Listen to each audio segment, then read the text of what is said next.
Mesdames, Messieurs, bonsoir. Et bienvenue à ces rencontres organisées par la médiathèque du Centre culturel Chibaou. Alors ce soir, vous allez assister à une conférence qui est la conférence la plus reportée de notre cycle de conférences depuis une quinzaine d'années, on va dire. En partie pour les raisons que l'on connaît, des raisons de Covid, ce qui fait qu'elle aurait dû avoir lieu il y a presque 2 ans maintenant. Donc il faut déjà rendre grâce à la patience de nos 2 conférenciers, qui en réalité devaient être 3 par rapport au livre qui a été publié aux presses universitaires de la Nouvelle-Calédonie. Donc Louis Lagarde, bien entendu, qui est à côté de moi, Gwenaël Murphy, et puis le petit dernier, c'est Eddy Banaré, qui n'a pas pu être des nôtres ce soir, parce que je crois qu'il est au fond de son lit, justement. Donc on le salue de là où nous sommes, et on espère surtout que, je crois que c'est Louis qui va s'y coller. Il sera à la hauteur de l'aspect littéraire, puisque c'est ce qu'il était censé traiter ce soir.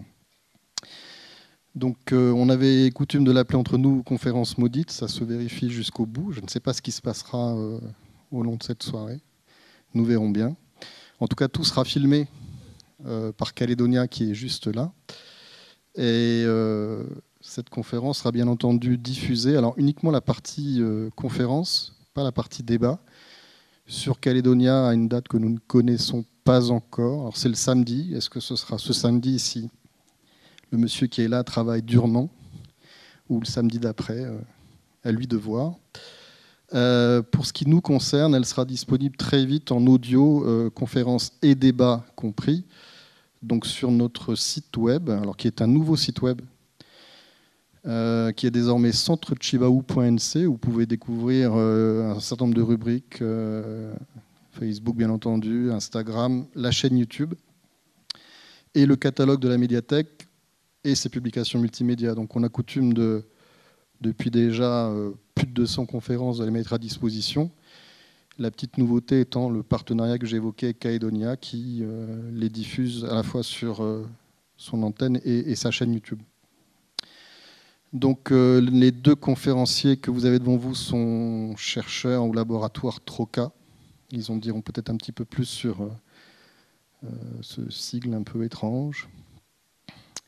Ils ont donc fait paraître ce livre en 2020,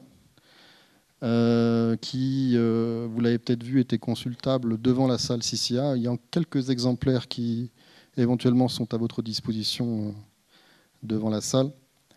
La documentation qui l'a complétée est celle que nous proposons à la médiathèque, qui, les gens ne le savent pas toujours, concerne bien évidemment la culture kanak, mais pas seulement, la Nouvelle-Calédonie dans son ensemble, et bien entendu le Pacifique, et y compris pour ce qui concerne l'aspect bagne, les transportés, les déportés, la colonisation pénale, toutes ces choses-là. Il y a beaucoup de documentation qui est à votre disposition. Donc là, vous avez pu voir un échantillon, mais je vous invite évidemment à venir nous voir. La médiathèque étant plutôt atypique, puisqu'elle a des ouvrages courants, on va dire, un fonds ancien, qui est relativement important, y compris pour certains aspects liés au bagne.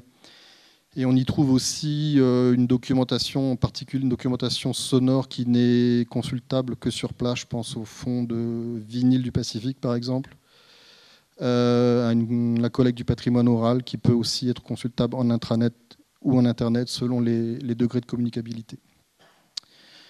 Donc, je ne vais pas être plus long. Je vous remercie d'être venu. Je ne sais pas si Louis a bien compris, mais il a expliqué tout à l'heure qu'il y avait sans doute un autre événement consacré au bagne ce soir. Si c'est le cas, je trouve que c'est une mauvaise date et une malheureuse collision. Mais parfois, ça arrive et c'est surtout le signe de la richesse des événements culturels en Nouvelle-Calédonie. Ce soir, vous avez également une conférence qui se tient à Bourail avec Jerry Delatière. Je la mentionne parce que Jerry sera dans nos murs le 11 août pour évoquer lui aussi un ouvrage qui vient de sortir sur l'insurrection de 1878. J'espère que vous serez là parce que c'est particulièrement intéressant. Donc, au terme de cette conférence, bien entendu, vous avez la possibilité d'interroger nos spécialistes, les mettre en difficulté si vous le souhaitez, en particulier sur l'aspect littéraire, puisque Eddy Banaré n'est pas là. Je pense à quelqu'un en particulier dans la salle. Voilà, je viens de la voir, qui pourrait poser des questions un peu délicates. Je vous demanderai juste de nous faire un petit signe, parce qu'on souhaite enregistrer votre question, évidemment, pour qu'elle figure sur l'enregistrement. Voilà, merci encore à nos deux conférenciers, patients conférenciers, qui ont tenu le choc jusqu'au bout. Et puis à vous. Voilà, je vous donne rendez-vous d'ici 1h15, grosso modo, pour les questions. Louis, je te tends le micro. Ah, pardon. Je prends... Bien, je teste. Bonsoir à tous. Est-ce qu'on m'entend suffisamment? Ça peut aller? Oui. Merci. Alors, bonsoir à tous. Donc, d'abord, je voulais remercier Manuel de sa persévérance, puisque effectivement, il a présenté ça d'une manière un peu humoristique, mais on n'a pas toujours rigolé, en fait, parce qu'il a fallu s'adapter au contexte, comme beaucoup d'autres événements, au fur et à mesure des 2 dernières années. Et on a été contraint de souvent reporter cette conférence. Je ne pensais pas qu'on détenait un record, mais ça en fait au moins un dans ma vie, et moi, ça me flatte. Je suis très content. Donc, merci à tous d'avoir pris le temps ce soir de venir ici pour écouter la présentation que mon collègue et ami Louis et moi allons vous faire. Une présentation qui consiste à présenter, c'est une belle phrase, l'itinéraire et l'œuvre poétique originale et abondante d'un transporté. Un transporté qui s'appelait Marius Julien, de son nom de plume Julien de Sanary, qui a été condamné aux travaux forcés à perpétuité en 1881 et qui a laissé derrière lui au moins 330 poésies que nous avons rassemblées et analysées dans cet ouvrage qui s'appelle « Sous le ciel de l'exil ». Alors comment est-ce qu'on va procéder pour notre conférence? D'abord, on va essayer de vous expliquer comment nous est venue l'idée de cet ouvrage. Puis, on vous présentera la biographie de Marius Julien, le parcours de cet homme. On parlera du camelotage et de la débrouille. On essaiera de comprendre comment un forçat devient poète, quel est son style et quelles sont ses inspirations. La partie qu'aurait dû faire notre collègue, qui, je tiens à le préciser, est au fond de son lit, non pas pour finir une partie d'Assassin's Creed, mais pour guérir du Covid. Voilà. Non, mais je tenais à préciser. Des lectures de poésie avec des extraits et des commentaires, les principales thématiques de cette œuvre, et puis on essaiera de vous expliquer les questions qu'on s'est posées sur la manière de republier cette œuvre qui est à la fois disparate et originale. Alors tout d'abord, Marius Julien, le poète du bagne, d'où vient l'idée de l'ouvrage? Là je vais être assez court là-dessus, pour ma part. En 2017, qui est l'année où je suis arrivé à l'université de la Nouvelle-Calédonie, j'avais comme idée de mettre en place un cours pour les étudiants de 3e année d'histoire sur les archives, avec la découverte des archives et un travail que je leur demandais de faire, une sorte d'initiation à la recherche ou d'initiation au patrimoine écrit de leur pays, un travail de dossier de recherche à partir d'une boîte, d'un carton d'archives. Alors en préparant ce cours, j'ai brassé un peu les inventaires des archives de la Nouvelle-Calédonie. Et parmi ces inventaires, il y a une cote, comme on dit aux archives, un J111, comme vous le voyez sur la diapo, qui a un peu retenu mon attention parmi d'autres. Mais j'ai sorti cette cote-là, un J111, puisqu'elle s'appelait « Poésie inédite de Julien de Sanary ». Et c'était un petit cahier, un cahier d'écolier, dans lequel se trouvent, et se trouvent toujours, 35 poésies. Des poésies qui, d'après ce que je pouvais voir, signées Julien de Sanary, je ne savais pas trop qui était ce personnage, parlaient du bagne et de la vie d'un forçat dans le bagne. Alors j'en ai parlé ensuite avec mes collègues, avec Eddy et Louis, et puis justement, je vais te passer la parole, ça a un peu fait tilt pour Louis, ça faisait le lien en fait avec un autre travail qui était en cours, et vous avez ici les prises de vue de ce petit cahier là qui se trouve aux archives de la Nouvelle-Calédonie. Alors à l'époque, Louis-José Barbançon était en train de travailler à son énorme ouvrage, le Mémorial du bagne calédonien, que vous connaissez sans doute. Et Louis-José m'avait demandé de relire un certain nombre de chapitres. Et donc j'avais découvert toute une part de travail qu'il avait déjà mené sur le personnage de Julien de Sanary. Et ça nous a amené à récupérer l'ensemble des données qu'on avait sur ce personnage. Et alors c'est quelque chose qu'on verra dans un instant, mais Marius Julien avait eu, donc Julien de Sanary, avait eu sa production publiée, en tout cas une partie de sa production publiée à titre posthume en Australie, sous le nom de plume Julien de Sanary, justement, par les soins, oui, merci, de l'écrivaine Vola Miranda. Vous voyez ici donc les volumes publiés, Poésie de Julien de Sanary. Une édition qui avait été faite en Australie et à compte d'auteur en 1931, donc un tirage en fait confidentiel. Et donc ces ouvrages sont aujourd'hui bien sûr complètement introuvables. Il en existe en fait des exemplaires que dans de très rares bibliothèques.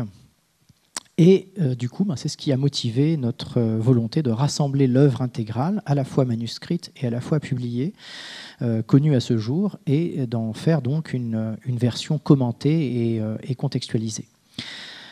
Alors, il est important à ce stade pour nous de rappeler, on a découvert ça à l'époque, justement, qu'une ancienne étudiante de l'Université de Nouvelle-Calédonie, qui s'appelle Aurélia Rabat-Benaïssa, avait rédigé 2 mémoires en arts, lettres et civilisation, 2 mémoires de Master 1 et de Master 2, sous la direction de Dominique Jouve, et consacrées justement à Marius Julien et à sa production. Alors, elle a depuis arrêté la recherche en littérature, elle travaille à la SIC aujourd'hui, mais à l'occasion de ces mémoires, elle avait retranscrit en fait déjà la majeure partie de la production de Sanary. Elle a accompli un travail fondateur et remarquable qui nous a été à tous extrêmement utile, à la fois à Louis-José et à notre travail également. Donc voilà pourquoi son nom est associé au nôtre aujourd'hui sur la couverture de l'ouvrage. C'est pour ça qu'il y a nos 3 noms, plus la mention avec la contribution d'Aurélia Rabat-Benaïssa, puisque, comme nous l'écrivons dans le livre d'ailleurs, elle a été finalement la première dans le monde universitaire, en tout cas, à faire revivre Marius Julien, donc alias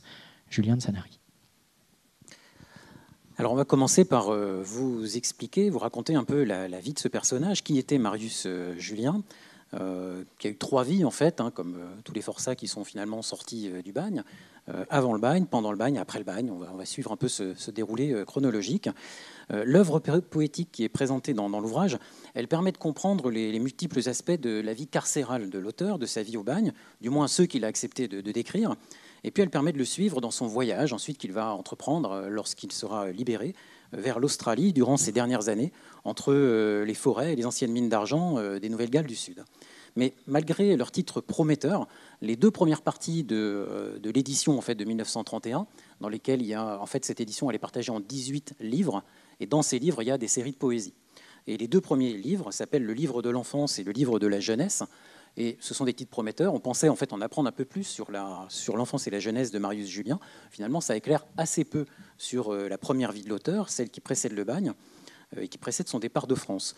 Il évoque dans ses 2 premiers livres l'amour de sa mère, la cassure que constitue dans sa vie la mort de celle-ci. Il se présente comme un poète né, il laisse entendre qu'il a fréquenté les prostituées qu'il appelle les fleurs du ruisseau. Et ces textes, qui ont été rédigés plusieurs années, voire plusieurs décennies après les faits, en fait, s'apparente à une reconstruction un peu idéalisée. Il s'agit de mémoire et non d'histoire. Et la mémoire de Marius Julien, on ne peut pas toujours lui faire confiance parce que, par exemple, si on s'intéresse à la notice nécrologique qui paraît dans un journal australien dont j'ai oublié le nom, en 1929 lorsqu'il meurt, cette notice nécrologique présente Julien de Sanary comme étant un ancien communard. Or, au moment de la commune, il avait 12 ans. Et donc, c'est probablement ce qu'il a raconté, en fait, quand il a fini ses jours en Australie, sur son passé, peut-être pour éviter les préjugés, peut-être pour pouvoir être mieux accepté dans la société dans laquelle il vivait.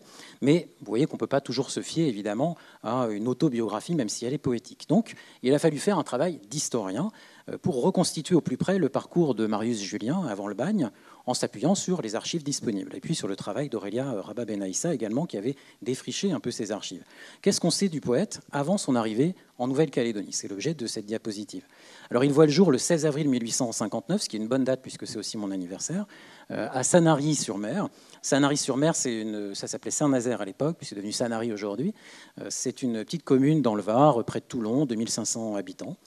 Son père, c'est Étienne, un maître en cabotage, qui navigue donc de port en port, le long des côtes de Provence pour transporter les marchandises.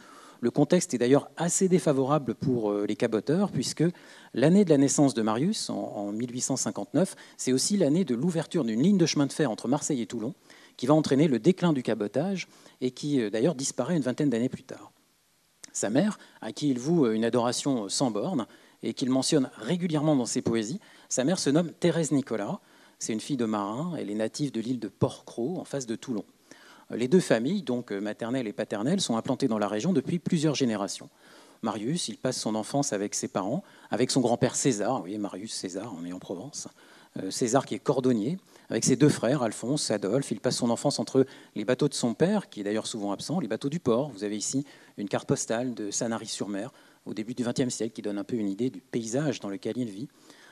Et puis l'atelier de son grand-père, qui est cordonnier, entre le bleu azur de la Méditerranée et puis les collines préalpines de l'arrière-pays, dont il parle aussi dans ses poésies. Peut-être aussi dans une certaine précarité financière en raison du déclin du cabotage dont je viens de vous parler. La maison familiale fait face à la mer dans cette petite commune à proximité immédiate du port de guerre de Toulon. Toulon, c'est un port de guerre, mais c'est aussi à l'époque la ville qui abrite le dernier bagne de métropole, encore en activité. Donc des histoires de bagnards et d'évadés en particulier, nul doute que Marius en a entendu dans sa jeunesse. Alors première brisure dans sa vie, en 7 mois, en 1872-73, donc il a 13-14 ans, Marius devient orphelin. Il perd sa mère, puis son père. À 14 ans, il quitte la ville de Sanary et il s'installe avec son frère dans un quartier de Toulon. C'est plus pareil, il a 70 000 habitants, Toulon. Au moment, précisément en 72-73, où les derniers forçats sont envoyés vers la Nouvelle-Calédonie. Alors il réside un temps avec son grand frère, qui va se marier, qui devient caboteur lui aussi, tandis que de son côté, à 14 ans, 15 ans, il se déclare commissionnaire, ce qui revient en fait à être commis, faire les courses pour les autres. Le destin de Marius commence à se sceller, vous le voyez ici, le 28 janvier 1878. Là, il fréquente le monde des voleurs et des prostituées de Toulon. Il est déjà tatoué sur les 2 bras, une pensée à gauche, une fleur, 2 épées croisées et une branche de laurier à droite. Et il subit une condamnation à 15 mois de prison pour des voies de fait. Alors on le décrit dans les archives judiciaires comme violent, à la tête d'une bande de petits voleurs qui détroussent les promeneurs nocturnes dans le centre de la ville. Il a déjà une longue cicatrice à l'arrière de son crâne. Peut-être qu'il a fait une mauvaise chute, mais peut-être aussi qu'il prend part à des bagarres de rue. Le voilà donc dans la prison de Toulon. Il a 19 ans. Il est libéré au printemps 1879. Il reprend ses activités de malfaiteur, de petit malfrat. Et par exemple, dans la nuit du 27 au 28 septembre 1879, le voilà qui s'attaque à un marin norvégien. Mauvaise idée, un solide marin norvégien. Il s'attaque à lui avec ses 4 amis. Le marin est ivre, mais il se défend quand même très bien.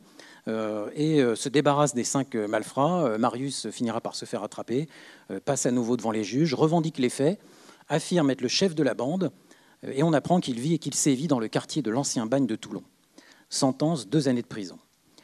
Sitôt arrivé dans la prison de Toulon, il agresse violemment un surveillant, sentence 8 années de réclusion. Alors il est désormais catalogué comme un homme dangereux, c'est le terme employé, et il est envoyé dans une ancienne abbaye transformée en prison près de Montpellier pour purger une peine qui doit s'achever en 1889. Le jeune homme, qui est exilé pour la première fois en dehors du Var, de son département, accumule jour après jour dans cette prison une rancune tenace contre un des prévôts de la prison nommé Grimardier. Alors un prévôt, c'est un détenu qui fait office de gardien. C'est assez inconfortable, ça rend sa légitimité incertaine auprès de ses congénères, mais ça lui permet surtout d'avoir des remises de peine au bout d'un certain temps. Marius accuse ce prévôt d'abuser de son autorité, de lui imposer des brimades, de lui infliger des journées de pain sec, de le priver des fournitures auxquelles les prisonniers ont droit, et de le dénoncer pour des délits que lui affirme être imaginaires et qu'il conduise régulièrement dans une cellule d'isolement.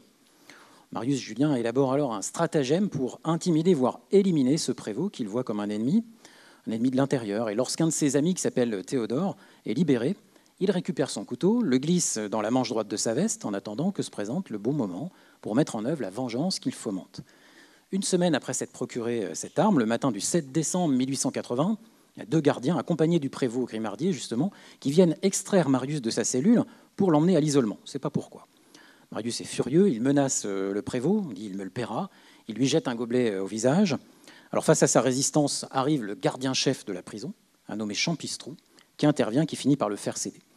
Il sort de sa cellule, accepte de marcher sans qu'on le pousse, descend des escaliers, passe auprès de la salle du greffe, entame la traversée du réfectoire. Et là, profitant d'un moment d'inattention de celui qu'il pense être le prévôt, il se précipite sur lui et lui plante le couteau dans son cou. Bon, Marius Julien n'est pas forcément habile ou adroit ou observateur, d'une part, il a mal visé, il empale la lame sur le manteau, qu'il traverse difficilement pour faire une entaille d'à peine 1 centimètre dans la peau de sa victime. Et puis en plus, quand la victime se retourne, il s'aperçoit que ce n'est pas la bonne personne.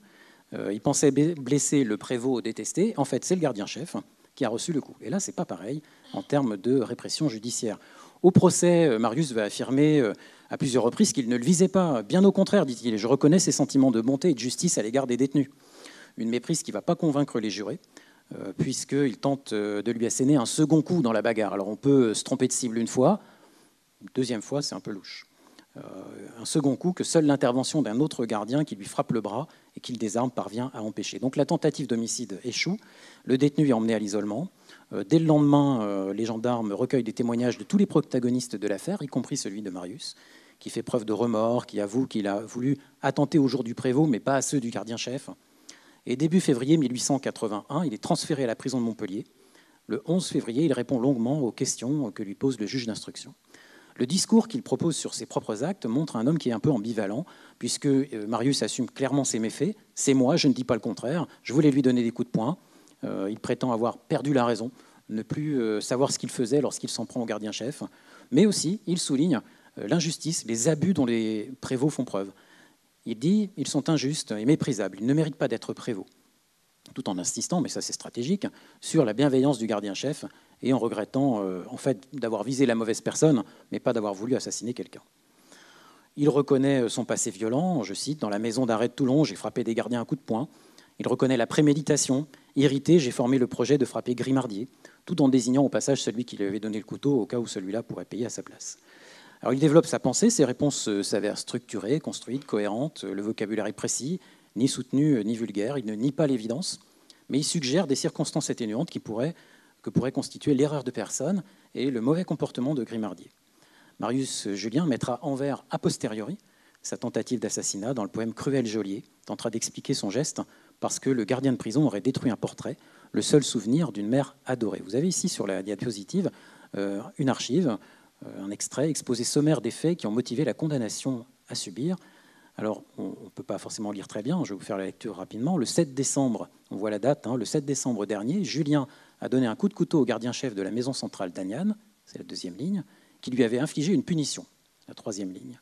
Le coup a été amorti par les nombreux vêtements du gardien, mais cependant, la blessure a été assez grave. Et les deux dernières lignes, Julien est un malfaiteur des plus dangereux. Il a déclaré à plusieurs reprises qu'il lui fallait la liberté ou la mort. Belle devise, c'est la devise des sans-culottes, 1793, la liberté ou la mort. Bon, c'est la 5e condamnation de Marius Julien. C'est celle de trop. La cour d'assises de Montpellier l'estime irrécupérable, comme on dit à l'époque. Et à 22 ans, le 17 mai 1881, il est condamné aux travaux forcés à perpétuité. De ses adieux à la France, il ne parlera pas, sinon pour évoquer un animal, un chien, nommé Médor, auquel il semble tenir et à qui il dédie un poème. Je vous en lis un petit extrait. « Il faut nous séparer, on vient de me le dire. Ô mon chien, seul ami qui me reste ici-bas, sois heureux, va, c'est tout ce que mon cœur désire. Qu'importe mes malheurs, je ne t'oublierai pas. De l'antre ténébreux qu'on nomme enfer ou bagne, quand les grilles de fer se refermeront sur moi, je penserai le soir à ma haute montagne, à mes petits minets qui couchaient près de toi. Je n'aurai plus tes cris de joie et d'allégresse, tes aboiements vibrants et tes bons gracieux, et je ne lirai plus l'amitié et la tendresse dans le regard profond et doux de tes grands yeux. Je vais bientôt partir, un autre me remplace, mais qui aura ici-bas un cœur comme le mien? L'heure qui va sonner, c'est le glas de ton maître, qu'un monde trop cruel se plaît à voir souffrir. C'est le glas de celui qui un jour te vit naître, qui près de toi, Médor, aurait voulu mourir. C'est le glas d'un forçat qui sent vibrer son âme, et qui croit, quoi qu'on en pense et qu'on dise, à son Dieu, et qui depuis longtemps a dépouillé l'infâme, et te quitte tout triste en te disant adieu. Adieu, fidèle ami, compagnon de mes peines, pense à moi dont les mains t'ont caressé toujours. Je retourne en mon bagne, où m'attendent mes chaînes, et dans ce bagne affreux, je vais finir mes jours. Et c'est donc le début du deuxième temps en fait, de la vie de Marius Julien, qui est bien décrit par ses poésies, dont on va vous lire des extraits au fur et à mesure de la conférence, Le temps du bagne, qui s'étale sur 36 années, entre 1881 et 1917. Marius Julien, il est embarqué sur le Navarin, c'est pour ça que j'attendais pour la diapo, il est embarqué sur le Navarin que vous avez ici, en juillet 1881. Il arrive donc à Nouméa le 30 octobre, enfin il débarque à Nouméa le 30 octobre, 1880, après 114 jours de traversée.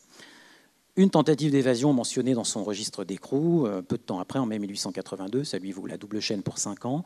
À part ça, c'est un détenu très calme, pas de condamnation, rien dans son dossier. Le temps des travaux forcés dure presque 20 ans.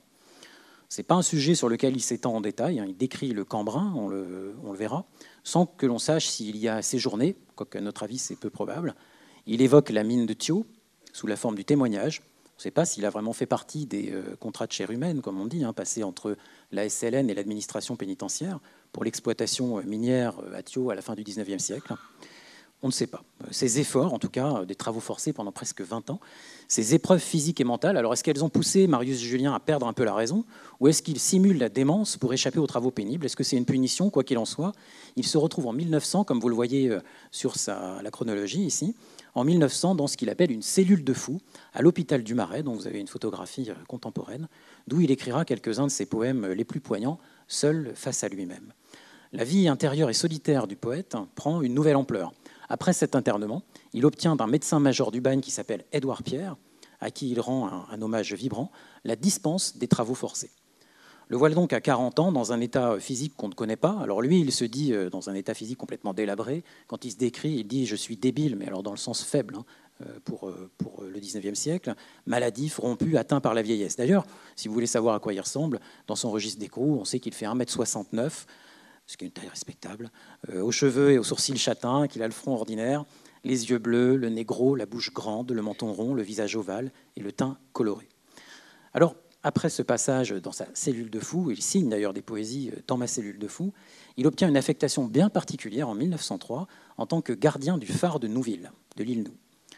Là, il va être seul ou presque, très souvent seul en tout cas, pendant 14 ans, à partir de 1903, en compagnie de chats ou d'oiseaux dont il parle dans ses poésies aussi. Et il écrit une grande partie de ses poèmes calédoniens, décrivant à la fois ses regrets, ses souvenirs de jeunesse, ce qu'il voit ou ce qu'il a vu du bagne. On en verra des extraits, des évasions, des enterrements, des exécutions, des violences, des souffrances, ce qu'il entend au loin comme les cloches de la cathédrale de Nouméa, et ce qu'il espère, la libération, le retour en France, mais aussi souvent la mort qu'il voit comme une libération. C'est probablement au cours de ces années qu'il vend ou qu'il donne des cahiers de poésie dans le cadre de ce qui est nommé la Camelote du bagne.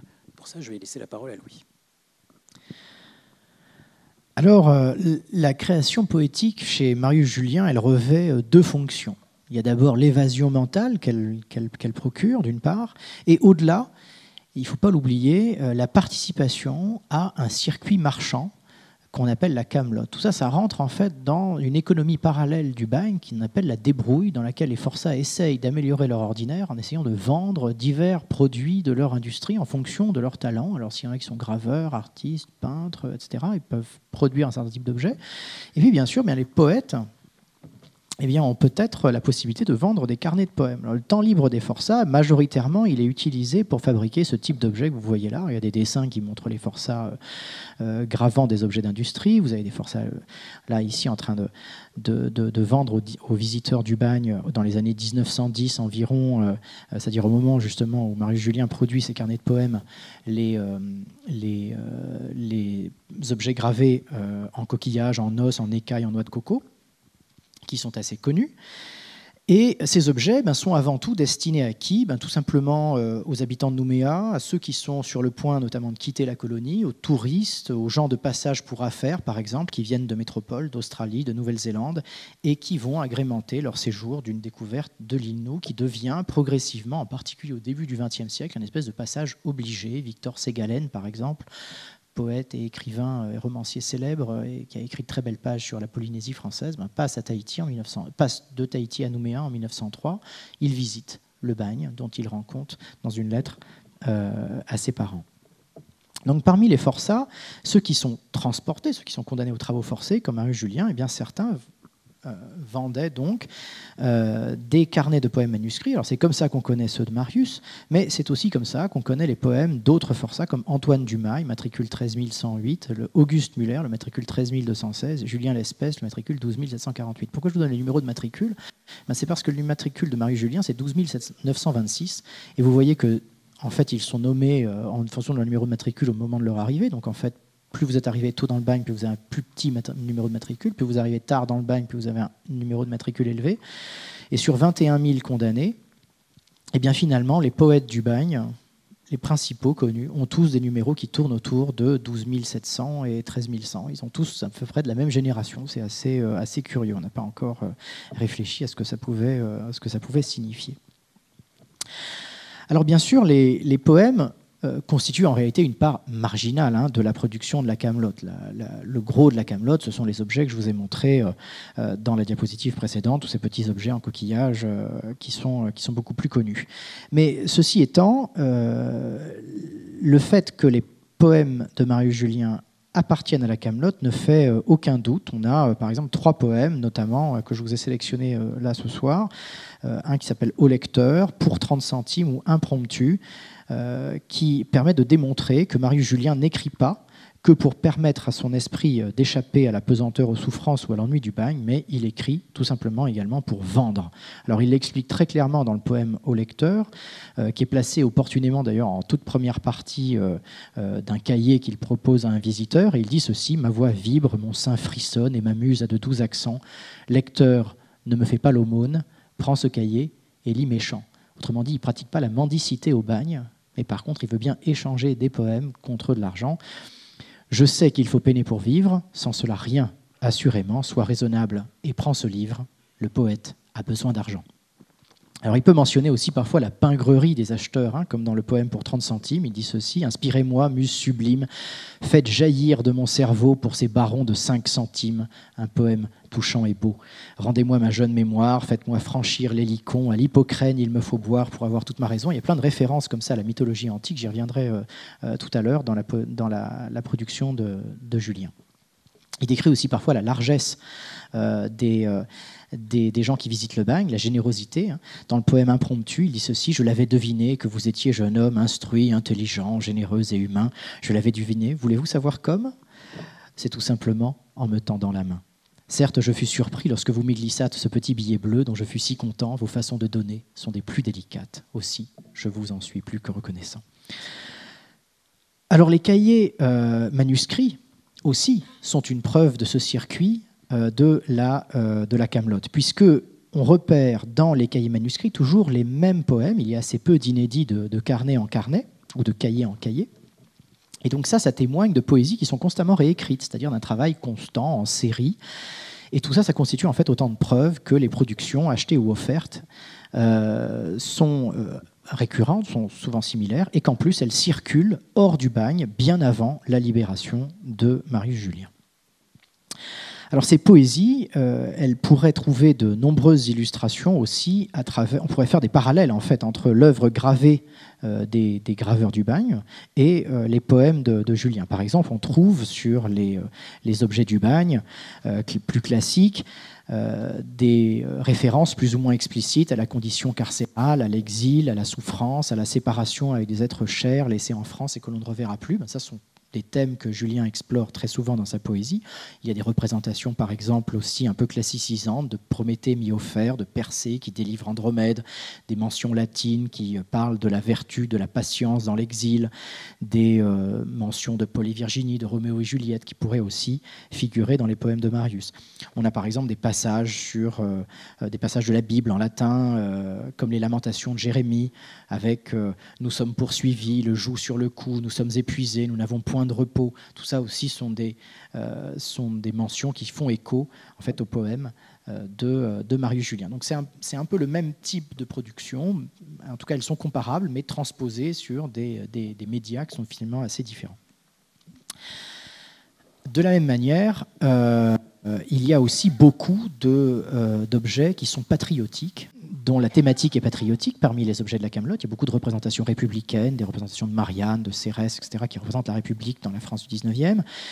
Et ça, c'est des choses aussi qu'on a dans la poésie de Marius Julien. Il y a des sentiments anti-allemands pendant la guerre de 14. Tout ça, c'est des choses qui sont présentes. Il y a un livre, justement, dans les volumes publiés en 1931 en Australie, le livre 12, qui s'appelle « La guerre », et qui illustre justement ce sentiment, cette thématique patriotique qui est récurrente.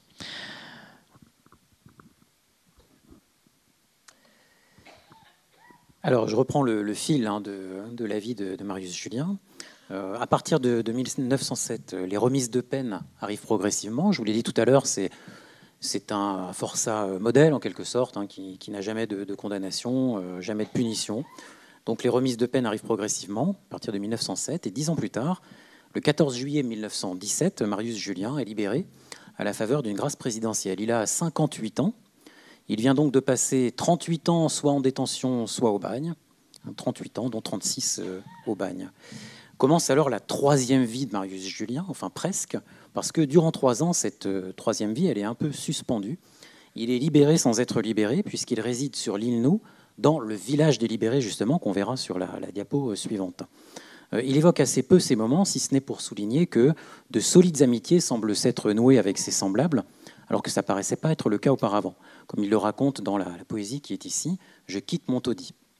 Midi sonne, le ciel est radieux, splendide, je ne l'ai jamais vu si serein et si pur. Dans l'immense miroir calme, sans une ride, se reflète une teinte de pourpre et d'azur. Pour arriver enfin jusqu'à l'embarcadère, je fais les 600 pas, dispo comme à 20 ans l'âge auquel il a été enfermé. On dirait que mes pieds ne touchent plus la terre, tant j'ai l'âme et le cœur joyeux et content. Me voilà donc assis dans une pétrolette. » Et là, vous avez une photographie que Louis a retrouvée. Un long coup de sifflet a déchiré les airs. « Adieu », dis-je tout bas, à ce moment où il quitte l'île Nou, mais en courbant la tête, rocher, sol de l'exil, où j'ai traîné mes fers. Adieu, bagne sans fond, hideux, épouvantable, cellules et prisons, sombres et froids cachots, qui naguère étouffiez de pauvres misérables, les plaintes et les cris, les soupirs, les sanglots. Nouméa, c'est le cri que ma poitrine exhale, un cri de liberté sortant du fond du cœur. Finalement, cette troisième vie de Marius Julien, elle commence en mai 1920, vraiment. Vous avez là le village des Libérés, une photographie qui date de l'époque à peu près, quelques années près, où Marius Julien y a passé du temps sur l'île Nou. Donc cette troisième vie, elle commence seulement en mai 1920. En effet, alors en mai 1920, depuis un an, une écrivaine australienne, dont vous avez la photographie ici, qui s'appelle Walla Miranda, c'est en tout cas son nom de plume, a entrepris auprès des autorités françaises des démarches pour obtenir la levée de l'astreinte à colonie à laquelle il est soumis. Donc, une fois libéré, comme beaucoup des forçats condamnés, et notamment à perpétuité, à des longues peines, il n'a pas le droit de sortir de la Nouvelle-Calédonie, même s'il est libéré, ce qu'on appelle l'astreinte à colonie. Alors, comment est-ce qu'il a pu rencontrer cette femme? Il l'a peut-être rencontrée lors du séjour de cette Australienne, Walla Miranda, à Nouméa, une quinzaine d'années auparavant. En 1904, elle était venue faire les démarches de rapatriement du corps de son mari, George Williams, qui était un prospecteur et qui était mort dans l'effondrement d'une mine à Plume. Ou bien peut-être qu'elle a acquis quelques-unes de ses poésies, ou bien les deux. En fait, on ne sait pas trop. Il y a plusieurs hypothèses qui ont été faites sur leur rencontre, mais enfin, en tout cas, l'écrivaine s'est pris d'empathie d'une manière générale pour les libérés qui survivent au bagne, souvent dans des conditions misérables. Elle interpelle la Ligue des droits de l'homme, elle écrit au président du Conseil, au président français, en déplorant l'interdiction du retour en France qui est faite à ceux qui ont purgé leur peine, en déplorant l'absence d'un hospice pour les libérés. Elle met en avant, dans les courriers qu'elle envoie, qu'elle a perdu des hommes de sa famille lors de la Première Guerre mondiale, parmi les Anzacs qui sont morts en France. Et elle demande à ce que ce sacrifice soit pris en compte et qu'en échange, en quelque sorte, ses sollicitations soient écoutées. L'une de ces sollicitations, c'est la libération de Marius Julien et la levée, enfin pas la libération, mais la levée de l'astreinte à colonie. Alors cette astreinte à colonie, elle l'est levée en avril 1920, donc au bout de 3 ans. Après sa sortie du bagne. Walla Miranda s'est engagée à accueillir chez elle cet homme et à lui fournir un emploi. Elle a sensiblement le même âge que lui, à 4 ans de moins. Elle a occupé longtemps un emploi d'institutrice dans sa ville natale, qui se situe à 200 km à l'ouest de Sydney, au cœur des Blue Mountains. Et c'est là, au lieu dit de Sunny Corner, le coin ensoleillé, qu'elle accueille Marius Julien le 24 mai 1920. Alors, Marius Julien, il est très enthousiaste et anxieux en même temps à l'idée de cette nouvelle vie australienne. Il écrit plusieurs poèmes optimistes et joyeux, ce qui a souligné dans l'ensemble de sa production, qui est peu optimiste et peu joyeuse, on peut le dire. Mais les 3 jours de traversée, déjà, ça lui casse le moral. Les 3 jours de traversée nommés à Sydney, durant lesquels il est malade, le refroidissent dans ses ardeurs. Et malgré l'accueil qu'il va recevoir en Australie, ses espoirs vont se transformer assez vite en déception. Il semble être tombé fou amoureux de Walla Miranda, à qui il consacre de très nombreux poèmes, mais un amour apparemment sans retour. Bon, il y a eu débat là-dessus entre nous. Ouais. Il fait part rapidement de son ennui, de sa solitude. Il est seul dans les forêts des Blue Mountains. Il fait part de ses regrets, de sa vie manquée. Il écrit une poésie qui est très poignante, qui s'appelle « Le livre du passé », dans lequel on voit qu'en fait, il a compris qu'on lui avait volé sa vie, en quelque sorte. Alors, quand vous êtes enfermé entre vos 20 ans et vos 60 ans, c'est quand même une bonne partie de la vie qui est partie. Et puis aussi, il faut le dire plus prosaïquement, les rigueurs de l'hiver australien, il n'est pas habitué, qui atteignent sérieusement son moral fragile. Et puis Walla Miranda, en plus, elle est régulièrement absente. À cette époque, c'est une femme qui a acquis une certaine réputation en tant qu'auteur. Elle a écrit 4 romans, dont Pavots de la nuit, Poppies of the Night, qui est mentionné ici en 1922, qui a été publié en français. Elle écrit des poésies, elle écrit une ode aux Anzacs, They Will Never Come Back, en 1929, qui est publiée dans les journaux et qui est même encore parfois lue dans les cérémonies d'hommage dans les cimetières australiens en France. Par exemple, j'ai trouvé, en cherchant, qu'elle avait été lue, cette poésie de Walla Miranda, en hommage aux soldats australiens qui sont enterrés dans un cimetière de la Somme, à Villers-Bretonneux, en 2012, par le ministre des Anciens Combattants australiens. Donc vous voyez que elle a fait aussi un peu, enfin elle est restée un petit peu dans la mémoire collective. Elle est peintre, elle a un portrait qui est finaliste de l'Archibald Prize, décerné chaque année par l'Art Gallery à Sydney. Elle fait partie d'un courant de femmes écrivaines en Australie, et elle se distingue aussi par Walla Miranda par sa défense de la nature, qu'il a fait moquer dans la presse australienne, qui la traite de sorcière de la forêt, ce qui n'est pas forcément un compliment dans les années 1920. Féministe, écologiste, si on se permet des anachronismes, cette veuve au grand cœur, on pourrait dire, obtient la libération de Marius Julien et va prendre soin de ce vieil homme brisé, qui souffre d'ailleurs sans doute d'une longue maladie durant les 9 années qu'il passe à Sunny Corner, puisqu'à plusieurs reprises, il écrit des poésies en forme de testament qu'il pense être les dernières. L'amour de la nature de Walla Miranda, il est sans doute partagé d'ailleurs avec Marius Julien, qui dans sa production, on va dire australienne, il y a, je crois que c'est une centaine de poésies à peu près qui évoquent l'Australie, évoque constamment les arbres, les oiseaux ou les paysages. Alors il s'éteint, Marius Julien, le 22 février 1929, il a presque 70 ans. Est-ce qu'on peut dire que c'est la date de ton anniversaire, le 22 février? Voilà. Donc on était un peu destiné à écrire ce livre, vous voyez. Walla Miranda va publier son œuvre, donc lui, vous l'avez dit tout à l'heure, 2 ans plus tard, en 1931, pas l'ensemble de son œuvre, 250, 260 poèmes, 270 poèmes, voilà, que Marius en fait lui a donné probablement et il lui avait demandé d'éditer. Elle publie son œuvre en français, sans doute à compte d'auteur, en tout cas assez peu diffusé, en 1931, les petits livres rouges qui seront sur l'une des diapositives. Et à la fin de l'édition de ses œuvres, là, en 1931, elle écrit un mémoire que je vous lis, qu'on a mis à la fin de l'ouvrage, en hommage en fait à Marius Julien. Marius Julien de Sanary, donc ce sont les mots de Walla Miranda, naquit le 16 avril 1859 sur la côte d'Azur de la Provence.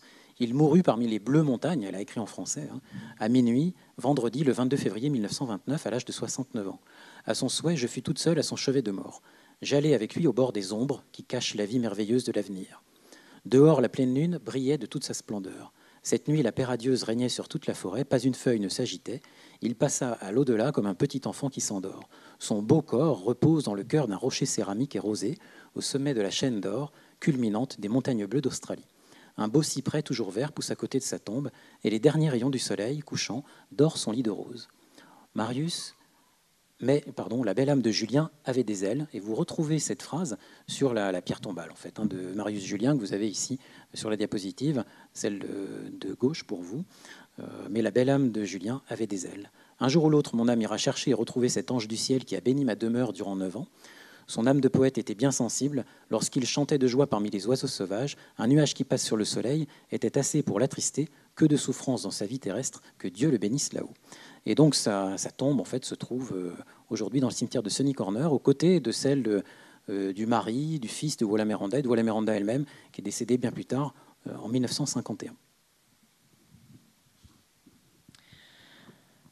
Alors après cette exposé sur la vie, la trajectoire de Marius Julien, on peut se poser la question de comment est-ce que ce personnage finalement devient poète. Comment est-ce que ce jeune voleur, ami des prostituées toulonnaises, avec une éducation qu'on pourrait penser finalement assez limitée, comment ce jeune homme se tourne vers la poésie? Alors il est vrai que sur son dossier matriculaire porte la mention « c'est lire et écrire ». Et ça, c'est un fait qui est plutôt rare dans la population du bagne. Donc son degré d'éducation, déjà, eh bien, en fait, il est largement supérieur à la moyenne des forçats. Il prétend aussi, ça c'est une mention qui figure dans l'édition de 1931, avoir composé un poème dès l'âge de 18 ans et alors qu'il est emprisonné à Toulon. Alors en fait, il est emprisonné à Toulon alors qu'il a 19 ans, mais enfin, on est à peu près là. Et ce poème est intitulé « Mes amours à 18 ans ». C'est un long poème aux accents qui ressemble en fait un peu à Alfred de Musset. C'est assez bien fait. Mais pour nous, eh bien, aucune trace tangible d'un poème de Marius Julien n'existe avant en fait 1903. C'est-à-dire alors qu'il est au bagne en fait depuis plus de 20 ans. Et donc il est plus raisonnable de penser que ce sont les bibliothèques. Il y en a deux, l'une catholique et l'autre protestante, qui ont été créées pour les forçats à l'intérieur du camp central de l'île Nou et qui lui ont permis de se documenter, de lire, d'y trouver des modèles, de l'inspiration, voire même peut-être de se tenir au courant informé de l'évolution de la poésie. Alors les forçats peuvent y emprunter des livres et on possède à ce sujet un témoignage, celui d'Alphonse Imbert, qui explique, alors qu'il décrit un dimanche sur le camp central, dans le camp central, alors je cite: Parfois, un vieux forçat accroupi au sol et les lunettes sur le nez s'applique à quelques difficiles besognes d'écriture. Ou, les jambes allongées, le dos au mur, remuant sans qu'il en sorte un son, les lèvres comme s'il lisait à haute voix, dévore les pages estampillées du cachet bleu des missions de Marie d'un vieux bouquin emprunté à la bibliothèque du pénitencier. On a l'impression de voir Marius Julien regarder un recueil de poésie de Victor Hugo. Donc des bibliothèques, il en existe pour les forçats. Elles sont là, vous les avez sur les plans justement que j'ai pris du camp central, entourés de rouge. Il en existe aussi pour les surveillants, comme ici la photo que vous avez en bas à droite du camp de la bibliothèque des surveillants du camp de Montravel, qui est photographiée vers 1893 par le surveillant Théo Timbrès, une photographie connue. Alors Julien n'a jamais été, à notre connaissance, envoyé au camp de Montravel, mais le cliché, bien sûr, il est là pour illustration. Il y a d'autres bibliothèques du même genre. Et on peut penser que certains membres de l'administration pénitentiaire, des militaires ou des gens du corps médical, par exemple, affectés à l'île Nou, et qui entretiennent de bonnes relations avec lui ont peut-être prêté ou offert des recueils par sympathie pour ce forçat pour le moins original. Alors on retrouve dans la production poétique de Marius Julien, qui est remarquable par ses recherches formelles et stylistiques, déjà les influences des classiques, La Fontaine, Molière pour le XVIIe siècle, celle du chansonnier Pierre-Jean de Béranger également, qui a été d'ailleurs incarcéré. C'est peut-être aussi une des raisons qui font que Julien s'intéresse à la production de Béranger. Mais c'est Victor Hugo qui, en fait, de toute évidence, reste son influence principale. Alors, il n'y a rien d'étonnant à cela, vu la place qu'occupe Hugo dans la création littéraire du XIXe siècle, une place un petit peu étouffante finalement. Et parmi les autres poètes du siècle, on retrouve les influences assez claires aussi de Baudelaire, de Musset, dont je parlais il y a un instant. Celle un petit peu plus rare de Lamartine, parfois par des accents un peu solennels, un peu pesants, et puis pour les éléments les plus classicisants, et puis voire de Verlaine ou de Mallarmé pour les poésies les plus innovantes ou les plus hermétiques, qui sont finalement extrêmement marginales. Alors bien sûr, Gwenaëlle vous l'a dit il y a un instant, Julien il s'estime laid, malchanceux, mal aimé, mais tout de même il conserve tout au long de sa production une assez haute estime de lui-même grâce à cet aspect justement de sa personnalité, c'est l'inspiration poétique. Ça c'est quelque chose qui le fait se distinguer des autres. Et donc il lui consacre à cette inspiration 13 poèmes et ça fait véritablement l'objet de toute sa fierté. Alors lui estime qu'en réalité elle est innée, qu'elle le distingue de ses semblables, qu'elle émerge de ses émotions qu'il tente de décrire au mieux et en vers. Et donc c'est ce don d'Apollon, c'est le titre d'un des poèmes, comme il l'écrit, qui est en fait à la fois un don de naissance et en même temps une damnation. Donc il écrit ceci: « Apollon, en naissant, me fit don d'une lyre. Les 9 sœurs fredonnaient auprès de mon berceau, mais les parques avaient un sinistre sourire. L'Achésis ricanait en tournant son fuseau. Le destin me guettait, implacable et sévère, il cherchait une proie, et pendant mon sommeil, trompant l'œil vigilant de l'ange tutélaire, fit un signe fatal sur mon beau front vermeil. La douleur aussitôt me fit subir l'étreinte, le bonheur disparut, et ma mère entendit mes cris désespérés, où se mêlait la plainte, et dans l'ombre, une voix qui murmurait « Maudit ». Alors en termes stylistiques, on trouve dans ce corpus finalement assez étonnant un goût pour les vers réguliers, alors les hexasyllabes, les octosyllabes, les décasyllabes, mais finalement une préférence pour l'alexandrin, et l'alexandrin, j'ajouterais l'alexandrin classique, avec une césure à l'hémistiche, 6+6, l'alexandrin romantique, celui qui est composé de manière ternaire, en 4 syllabes, 4 syllabes, 4 syllabes, est extrêmement rare dans la production de Julien. Il y en a 1 ou 2 dans l'ensemble du corpus, il me semble. Il pratique également, à regret, je pense, l'enjambement et le rejet, qui sont des innovations d'Hugo, qui étaient condamnées par les classiques et que Hugo va populariser en modernisant considérablement la poésie du XIXe siècle. Et puis Baudelaire, bien sûr, qui va systématiser ces procédés. Alors, par exemple, je vous ai mis là en couleur donc, un exemple d'enjambement où le propos en fait, se prolonge au-delà du premier vers. Donc, étouffez vos soupirs, vos plaintes que la brise redit, et chaque soir au bois silencieux. Et puis, donc, le rejet, c'est le contraire, avec un vers qui commence au vers précédent et qui, en fait, a l'essentiel de son propos sur le vers suivant. Donc l'air est doux, pénétrant, embaumé, point. Le soleil des grands bois maintenant dort la haute cime. Sanary utilise également l'énéasyllabe, c'est-à-dire un vers à 9 syllabes qui a été popularisé par Verlaine, un vers irrégulier. Il écrit par exemple « Je suis fantastique, original ». Alors si vous comptez les syllabes, vous vous rendez compte qu'il n'y en a que 9. Et on voit bien ici le jeu poétique précisément, puisque justement, eh bien, le vers à 9 syllabes est très original. Donc il y a à la fois la signification et le vers en même temps, hein, la référence à la figure. Et donc ça nous renvoie à ce quatrain très connu de Verlaine, qui va peut-être vous rappeler des souvenirs de cours de littérature, qui parut dans Jadis et naguère en 1884, de la musique avant toute chose, et pour cela préfère l'impair, plus vague et plus soluble dans l'air, sans rien en lui qui pèse ou qui pose.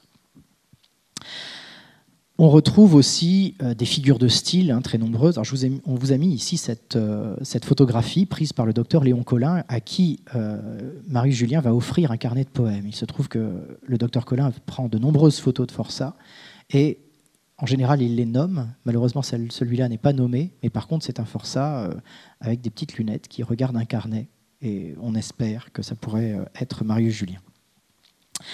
Alors dans ce large éventail de figures de style, on pourrait citer les oxymores par exemple, donc la sainte humanité, les pâles ombres, les chauds frissons, des gamines si vieilles, la nuit triste et pâle, des allitérations aussi. Alors il y a celle-ci en R qui est très spectaculaire, le râle d'un mourant broyé par la douleur. On a justement, grâce à la répétition du R, l'impression d'entendre les os qui craquent du personnage.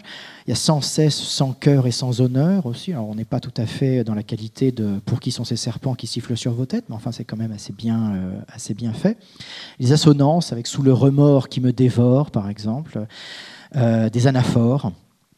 Donc des répétitions d'un mot particulier. J'ai supporté longtemps et l'injure et l'affront, étouffant ma douleur, et muette et profonde, et j'ai baissé les yeux et j'ai courbé le front. Il est mort, le bourreau, comme meurent les bêtes, sans prêtre, sans pasteur, sans croyance, sans foi, sans repentir, sans pleurs, sans regret, sans prière, sans qu'une main amie ait fermé ses paupières. Je le relirai tout à l'heure parce que je vous relirai l'ensemble de ce poème. Et donc, en conséquence, par sa recherche formelle, eh bien, cette poésie, elle pourrait tout à fait se retrouver dans les programmes du secondaire. Elle offrirait un ancrage assez inédit, finalement, aux élèves calédoniens.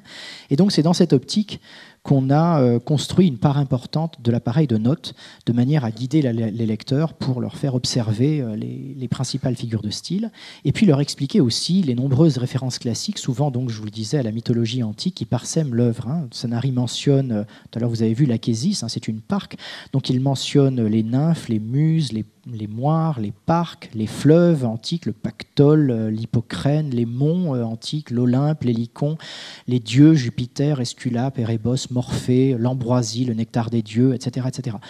Donc ça aussi, c'est finalement quand même intéressant parce que ces références sont souvent un petit peu oubliées aujourd'hui. Alors, le temps est venu peut-être de lire ensemble quelques extraits un peu plus longs des poèmes de Marius Julien. Je sais que c'est la raison première de votre venue ce soir. Alors, évidemment, c'est Eddy qui devait s'y coller avec sa voix magnifique, mais bon, alors à défaut. Donc voici le poème « Un crime » qui détaille le meurtre d'un condamné par un surveillant à la mine de Thio.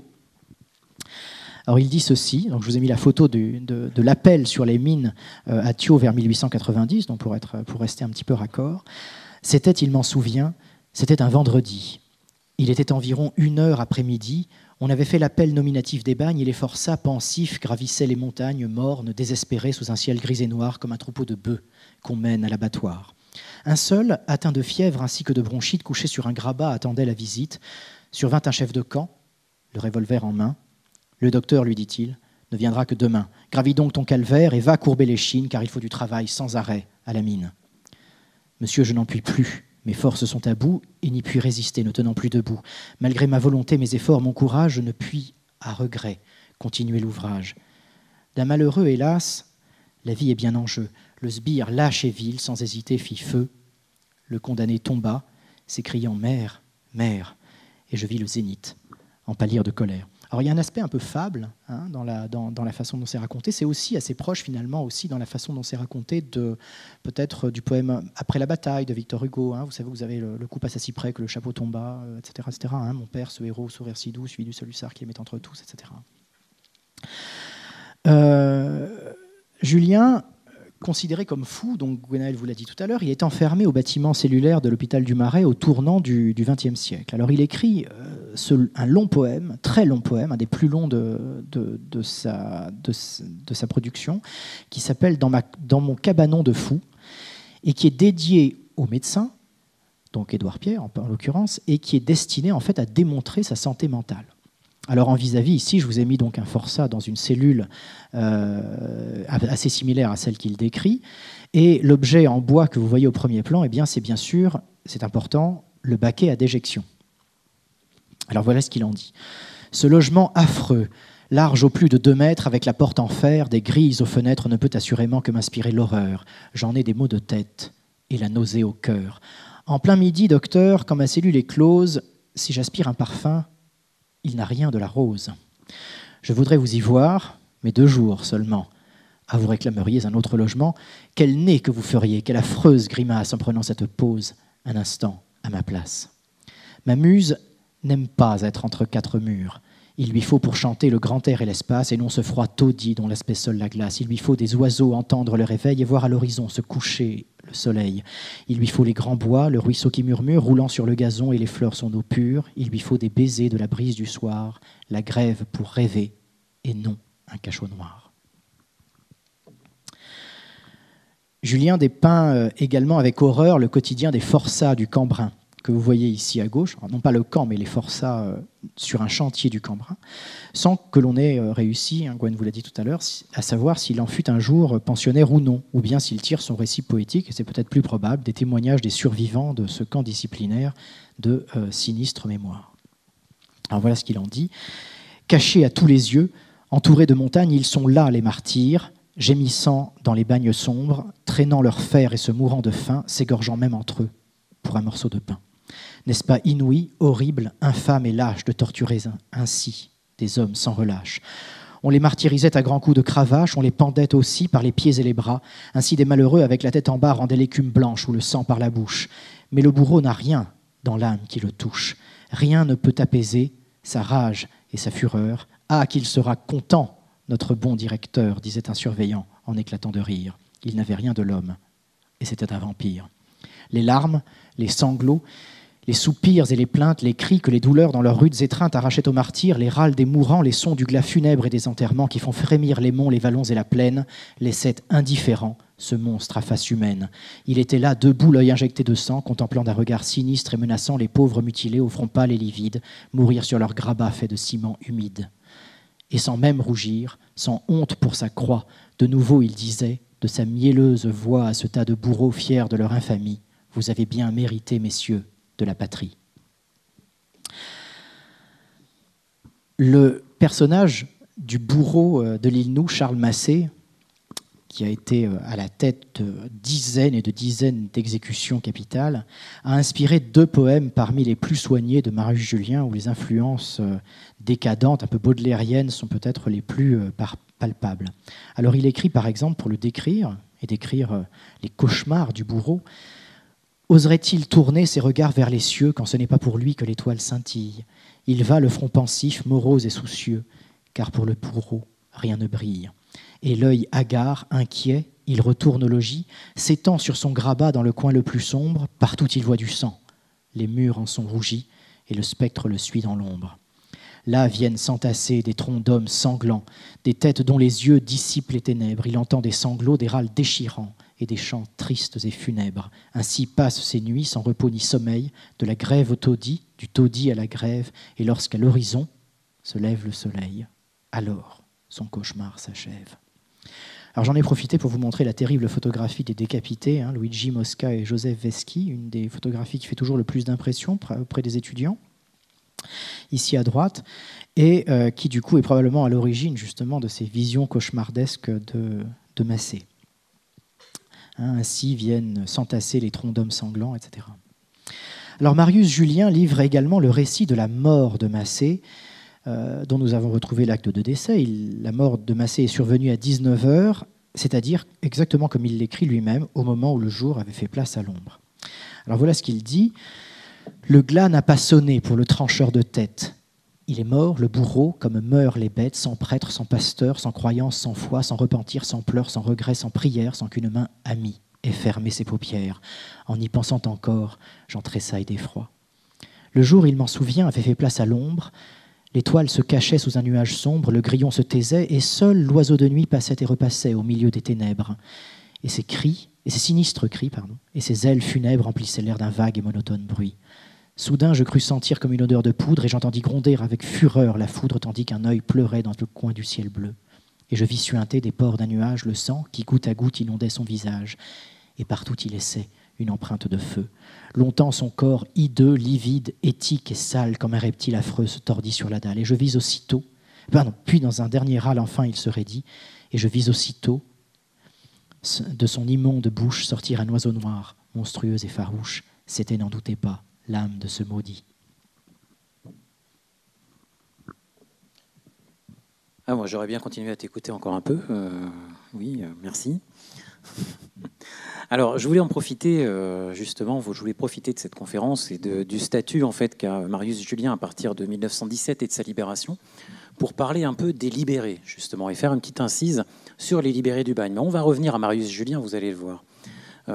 Un jour, en fait, pour beaucoup des condamnés au bagne, la condition pénale se termine. Pas pour tous, bien sûr, puisqu'il y a un tiers des forçats qui meurent au bagne, mais pour les 2 tiers d'entre eux, en gros, ils survivent, ils ressortent du bagne. En tout cas, la peine prend fin. Et pour leur grande majorité, ils restent et s'installent dans l'archipel. Ça fait quand même à peu près 15-16 000 hommes et quelques centaines de femmes qui doivent s'insérer socialement. Pour certains, aidés par la mise en concession, mais cela reste une petite minorité. Et ils forment en fait la masse de ceux qu'on appelle les libérés, composés pour l'essentiel de condamnés aux courtes peines, pas comme Marius. 70% des transportés en Nouvelle-Calédonie y avaient été envoyés pour purger 10 années ou moins de travaux forcés. Parfois, ces hommes sont encore jeunes. Ils forment une part non négligeable de la population de l'archipel de la Nouvelle-Calédonie. Environ 10 000 individus à la fin du XIXe siècle, le moment où les libérés deviennent d'ailleurs plus nombreux que ceux qui sont encore en train de purger leur peine. Mais est-ce que cette condition de libéré, enfin de forçat, est-ce qu'elle peut être considérée vraiment comme terminée ? Parce que les hommes qui sortent du bagne, en majorité, ils ont entre 35 et 45 ans.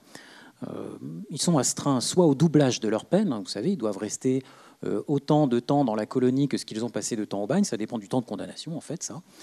Soit à une sorte de relégation définitive, ils n'ont plus le droit de sortir de la Nouvelle-Calédonie, même si leur peine est terminée. Ces libérés, ils vont former un groupe conséquent, un groupe disparate qui inquiète les autorités de la colonie. Que faire de cette population ? Comment les assimiler et les contrôler à la fois ? Ils sont un peu nomades, avec peu ou pas de ressources. Et pour beaucoup, ils tentent de survivre en se rendant d'un chantier à l'autre, d'un maître à l'autre, d'une station à l'autre. Ils sont soupçonnés de tous les maux de la colonie. Délinquance, criminalité, influence néfaste sur les Kanaks, dépravation morale, effet repoussoir pour la colonisation libre, encombrement des tribunaux et des postes de police et de gendarmerie. Et les libérés du bagne, ils sont présentés invariablement, à l'époque, comme des dangers publics qu'il faut contrôler et surveiller jusqu'à leur mort. Au mieux, ils mènent une vie inquiète et vagabonde. Ça, c'est Ludovic Bochet qui dit ça d'eux en 1898. Sans le sou, sans amis, sans travail, avec pour seul bien la livrée que leur donne l'administration pénitentiaire lors de leur sortie.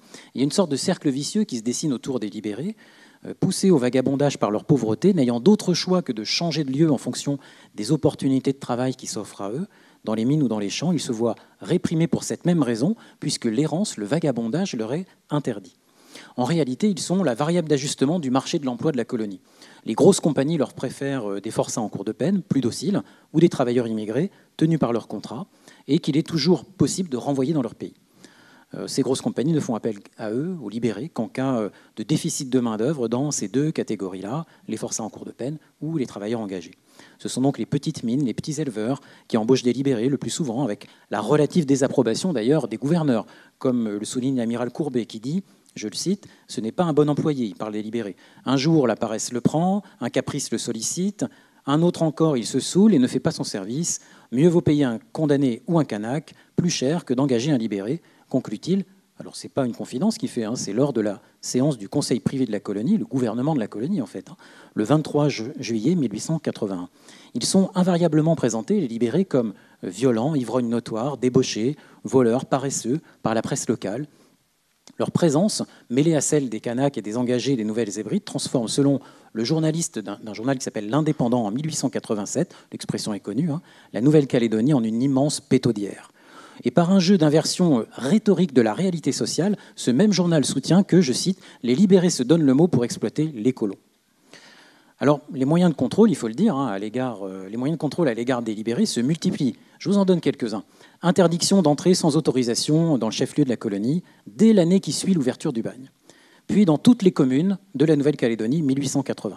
Création de dépôts où ils doivent rester en station en attendant de trouver un emploi, à l'île Nou, sur le site même du bagne, ou dans la ferme isolée d'Yahweh, 1872. Interdiction du vagabondage et obligation du port d'un permis de déplacement, 1875. Autorisation de mener des battues pour retrouver les vagabonds, 1890. Interdiction aux libérés de séjourner en tribu, 1892. On a donc là un arsenal répressif vis-à-vis des libérés qui est posé. Le point de vue de l'administration et de la presse coloniale que je viens de vous présenter, il est évidemment très péjoratif, mais eux, ces hommes, ces libérés, est-ce qu'ils se sentent réellement libérés? Est-ce qu'ils se sentent réellement libres? Comment est-ce qu'ils appréhendent cette vie qui s'ouvre après plusieurs années, voire, comme Marius Julien, plusieurs décennies sous le régime du bagne? Pour Marius Julien, par exemple, la joie est brève. L'euphorie dans laquelle il baigne après avoir bénéficié de sa grâce présidentielle en 1917 cède rapidement la place à l'angoisse. Que faire une fois libre lorsqu'on a 58 ans, dont 38 passés en privation de liberté? À son âge et dans son état de délabrement physique, si l'on croit ce qu'il nous dit, aucun emploi ne saurait lui convenir. Il déplore cet abandon social dans son poème « Libération » que vous avez ici, et qu'il a écrit d'ailleurs avant sa propre libération, puisqu'il est signé du grand phare de l'île Nou, mais sans doute au moment où il l'apprenait, ou en tout cas en anticipant sa libération. Voilà ce qu'il dit. Après avoir souffert dans les bas-fonds du bagne pendant plus de 35 ans, c'est pour ça qu'on pense qu'il parle de lui, sa grâce arrive enfin, va, maudit, va crever au pied d'une montagne de froid, de misère et de faim. Qui parle du libéré. Ta mort, sois-en certain, indigne créature, sera même un bienfait pour tout le genre humain. Allons, pars sans effet, sans une couverture et ton vieux bâton à la main. Tu n'es plus bon à rien et tu courbes l'échine, ô pauvre malheureux, sous le moindre fardeau. Quoi, tu parles d'aller embaucher à la mine, mais tu n'y gagneras pas l'eau. Marche avec tes chagrins, tes tourments, tes alarmes, avec la mort dans l'âme et le stigmate au front, méprisé des civils traqués par les gendarmes, comme suspects ou vagabonds. Donc Marius Julien ne se fait pas trop d'illusions en fait sur ce qui va lui arriver une fois libéré. Les libérés sont fréquemment contrôlés, ils doivent fournir un livret matriculaire, expliquer leur situation. Le vagabondage, je vous l'ai dit, leur était interdit. Les condamnations pour changement de résidence non signalées sont innombrables dans les archives judiciaires, se soldant par des sanctions qui sont sans commune mesure avec le délit. Ça va parfois jusqu'à 1 année de prison parce que le libéré s'est déplacé d'une commune à l'autre sans en demander l'autorisation à la gendarmerie. Et même une fois quitté la terre de l'exil, au cours de la dernière décennie de sa vie dans les montagnes australiennes, Marius Julien évoque l'ennui de sa solitude qui ne vaut guère mieux que celle du pénitencier. Dans de courtes et saisissantes poésies, il livre la mélancolie qui le saisit au crépuscule de ses jours, comprenant qu'enfermé à 20 ans et libéré à près de 60, le bagne lui a volé sa vie, comme il explique dans « Tout est mort à jamais ». Je vous en cite un 1-4-1. « Je suis calme à cette heure et froid comme la glace, mais j'ai vieilli beaucoup et mon front a blanchi. Rêve, espoir, illusion, mirage, tout s'efface, tout est mort à jamais, ayant trop réfléchi. » Alors, qu'en est-il réellement? D'un côté, les autorités et la presse calédonienne évoquent les libérés comme le fléau de la colonie, le robinet d'eau sale qu'il faut fermer pour reprendre cette affreuse expression du gouverneur Feillet. De l'autre, les libérés, qui s'expriment, ressentent la violence de l'exclusion sociale et de la suspicion permanente. On peut tenter, avec les archives judiciaires, de mesurer la part qu'ils représentent dans la criminalité et la délinquance de la Nouvelle-Calédonie. Et vous voyez que sur cette diapositive, on est tout de suite sorti de la poésie à cause des 2 affreux tableaux que je vous inflige ici et qui sont, j'en ai conscience, peut-être pas très lisibles. Mais vous allez voir, je vais vous expliquer un peu pourquoi j'ai calé ça ici, et Louis était gentil, m'a rien dit. L'idée, c'est de savoir, en fait, en travaillant sur les archives judiciaires, sur les procès, concrètement, si les libérés sont vraiment des dangers publics ou plutôt des boucs émissaires. Pour ça, il y a 2 entrées possibles. Mesurer le taux de libérés qui passent devant les différents tribunaux de la colonie par rapport à l'ensemble des accusés, combien ils représentent par rapport à l'ensemble des accusés, ou bien celle du taux de criminels et des délinquants par rapport à l'ensemble de la population des libérés. Ce sont les 2 tableaux que vous avez ici. Je ne vous demande pas de lire en détail. Alors, c'est tableaux 9 et 10 parce que c'est extrait d'une autre étude universitaire que j'ai faite récemment sur la justice coloniale en Nouvelle-Calédonie. Juste, le tableau qui est en haut, en fait, vous montre 5 années que j'ai choisies, 5 années témoins pour lesquelles j'ai compulsé toutes les archives judiciaires de la Nouvelle-Calédonie. 1878, alors que l'administration pénitentiaire a libéré 2200 individus qui sont dans la colonie. 1887, où cette population se monte à 6000 individus. 1896, on en a 10 000. 1902, 12 000 libérés. Et 1906, 12 600. Et si vous regardez ce tableau sur la colonne complètement à votre droite, en gras, il y a en fait le nombre de condamnés dans ces 5 années. Et en face, ça correspond à la juridiction dans laquelle ils ont été condamnés. Par exemple, la première ligne, c'est 153, dont 79. En fait, c'est 153 criminels qui ont été condamnés en Nouvelle-Calédonie lors de ces 5 années-là, dont 79 sont délibérés du bagne. En dessous, c'est la correctionnelle, les délits, 2776, dont 949 sont délibérés. Donc plus de la moitié des criminels et le tiers des délinquants sur ces 5 années témoins, en fait, sur une trentaine d'années, vous voyez, entre 1880 et 1910, sont délibérés du bagne. Si on descend en dessous, là, c'est la justice de paix, les petits litiges, les petits conflits, l'ivrognerie, etc.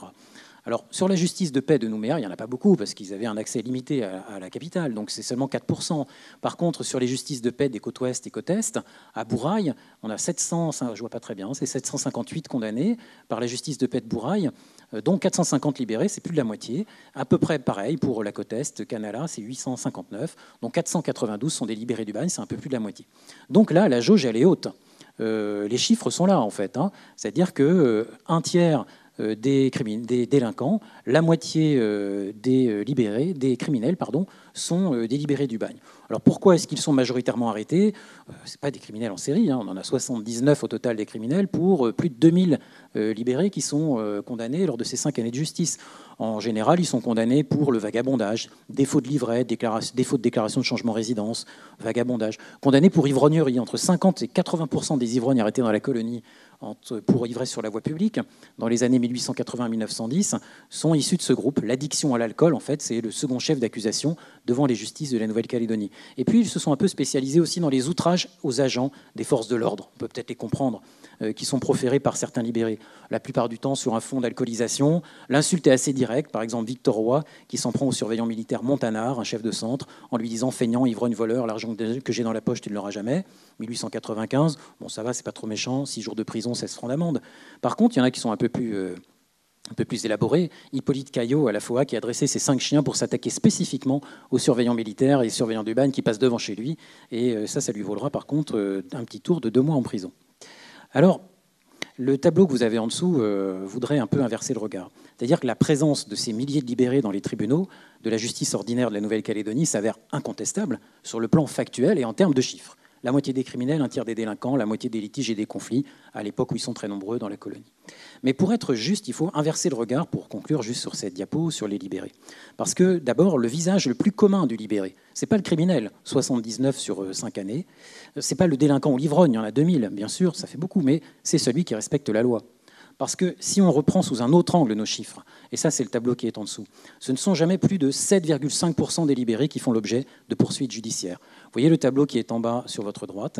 En 1878, sur 2200 libérés qui sont dans la colonie, il n'y en a que 43 qui passent en justice, ça fait 2%. En 1887, c'est 4%.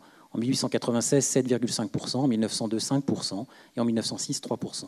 Ce qui veut dire que les autres, tous les autres, 92 à 98% de ces vieux hommes brisés, mais ils respectent la loi, ils ne comparaissent plus devant les tribunaux, comme Marius Julien en fait, et ils survivent plutôt en silence. Alors si on revient à l'œuvre de Marius Julien, on pourrait essayer de la classer, ça a été assez difficile finalement pour nous, en grands ensembles thématiques. C'est une œuvre assez diverse.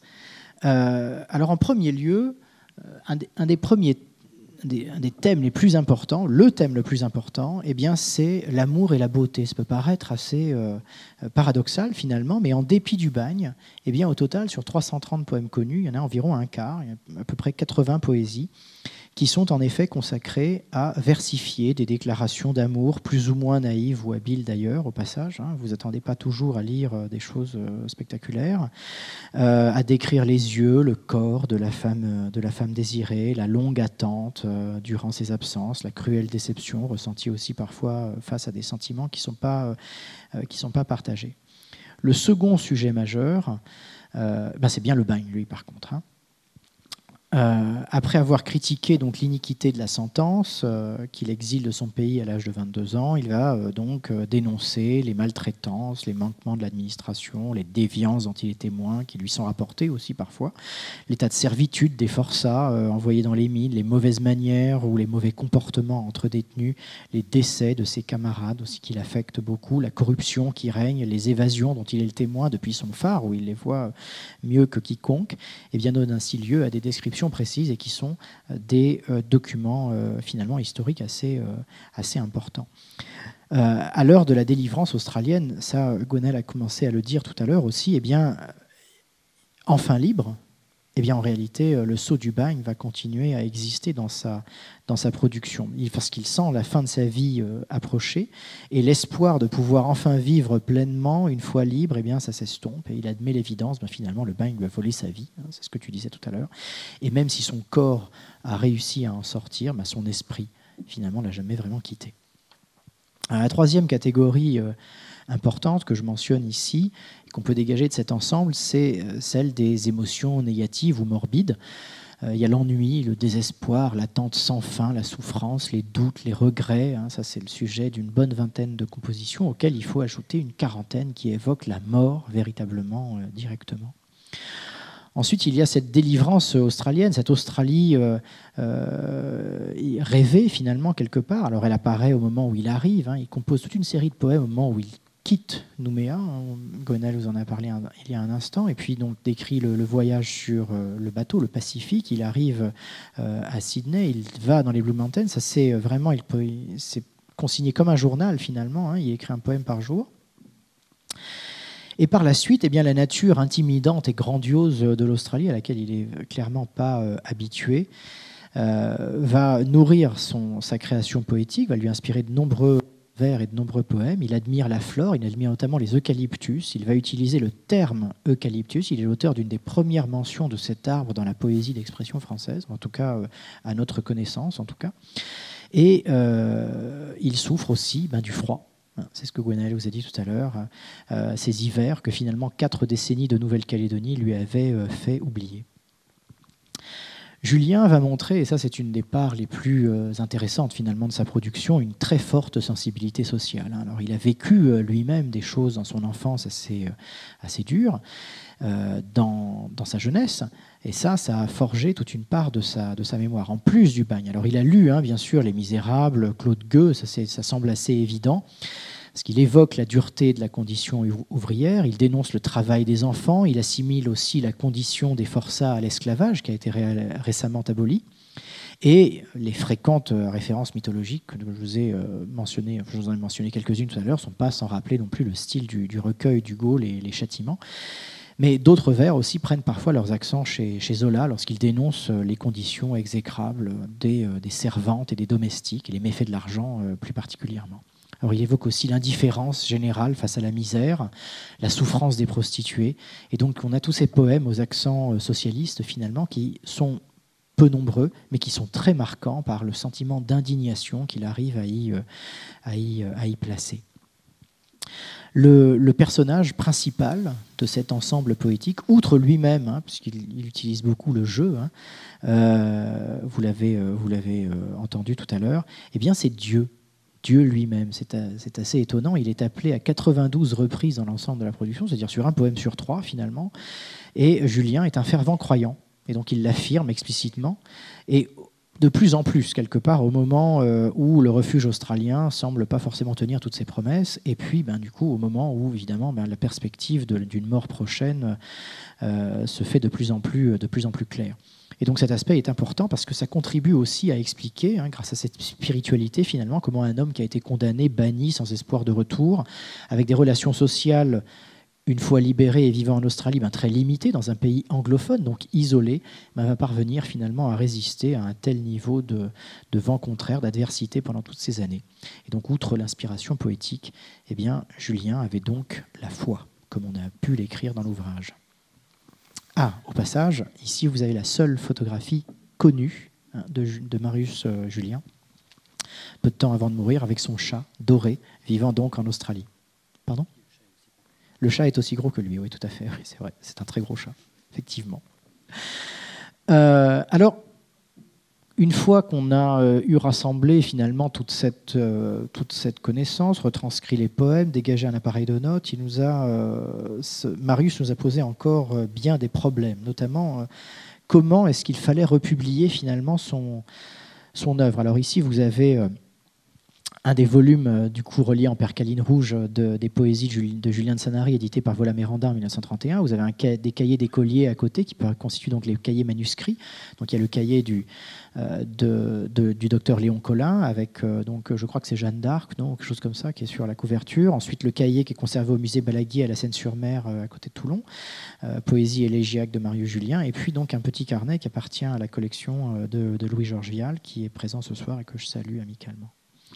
Donc il y avait de nombreux problèmes. Un des premiers problèmes, c'était justement la diversité des sources. Alors il y avait ces deux volumes en 1931, de 1931, édités par Vola-Méranda, qui avaient de nombreuses erreurs manifestes, puisque Vola-Méranda, qui parlait pas non plus un français parfait, avait transcrit donc des poèmes manuscrits. Donc du coup, il y avait des W qui étaient devenus des M des W, des U, des N, des R en S, des E.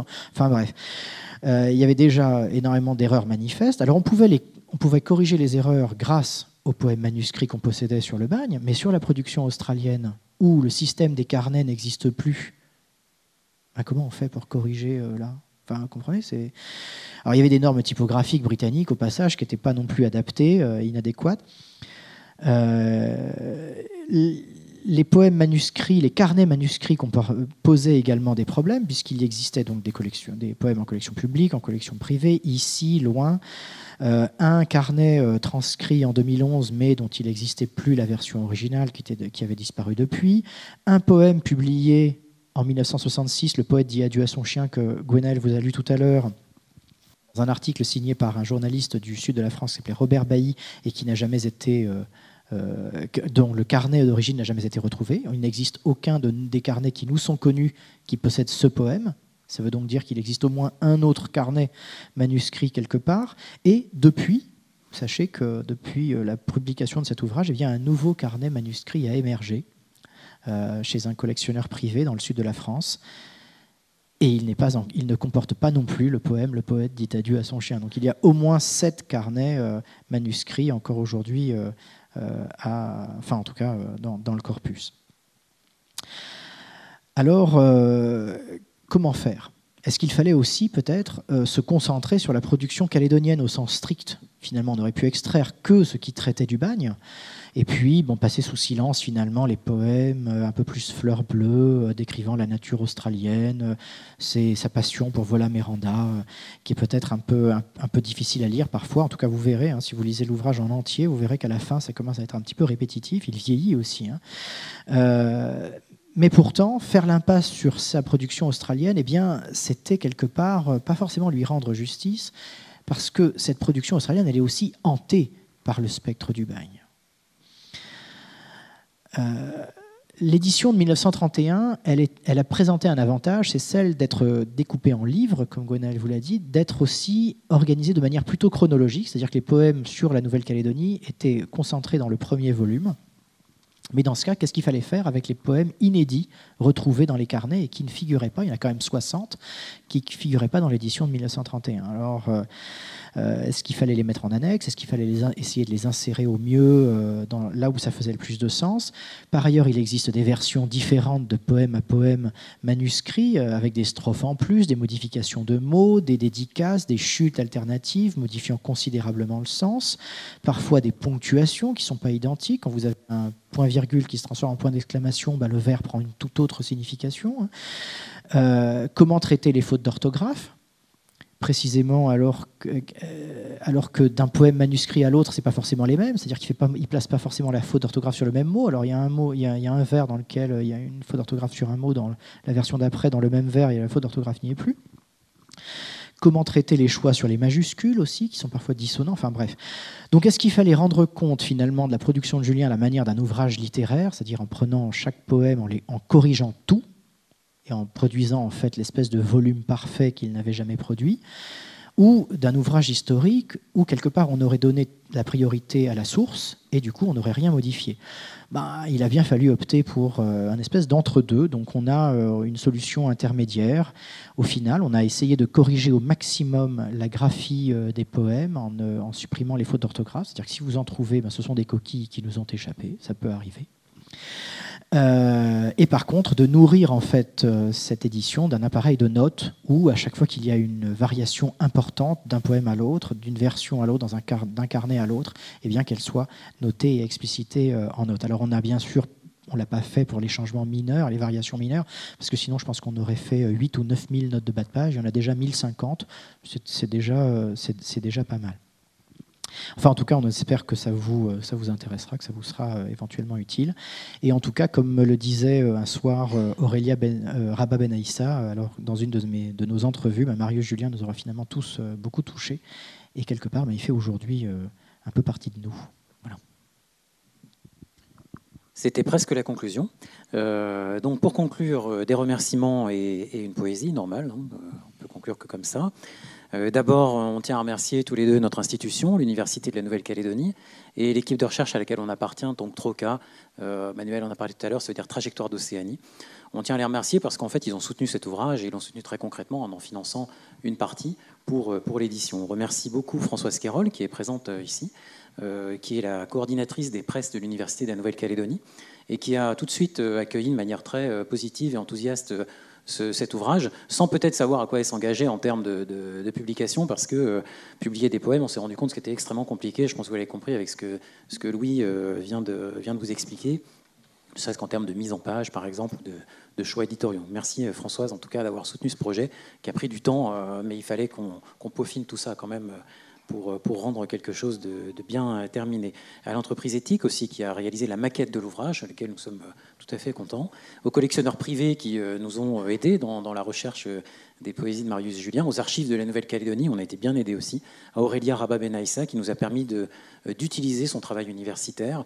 Et en remerciement, elle est également aussi sur la couverture. Et puis Dominique Barbe, Christophe Dervieux, Louis-José Barbançon, qui ont relu attentivement cet ouvrage et les épreuves de cet ouvrage. Et puis surtout, on remercie Marius Julien parce qu'il nous a permis de suivre son itinéraire, de comprendre l'itinéraire intérieur d'un forçat, la mélancolie du forçat, et d'avoir pu faire revivre l'un de ses oubliés du passé. Alors pour finir, peut-être une poésie qui s'appelle « Le départ pour l'Australie », puisque dans cette poésie est mentionné le navire que vous avez en photographie ici, qui s'appelle le Pacifique, avec lequel il va quitter la Nouvelle-Calédonie le 14 mai 1920. Donc on est à Nouméa, là, en mai 1920, et il quitte la Calédonie où il est depuis presque 40 ans. Il quitte son ciel de l'exil. Du courrier, l'on entend la joyeuse sirène. Annonçant le départ, j'embarque vivement, embrassant mes amis que je quitte avec peine et que je suis des yeux jusqu'au dernier moment. Le navire s'éloigne et toute cette foule agite des mouchoirs comme signe d'adieu. Déjà sur les flots bleus, le Pacifique roule et mon front redevient pensif et soucieux. Je pense à mes amis, à leur triste existence, aux maux et aux tourments longs encore à finir. Je pense à leur vieillesse, à leur désespérance et j'exhale à cette heure un douloureux soupir. Merci à vous.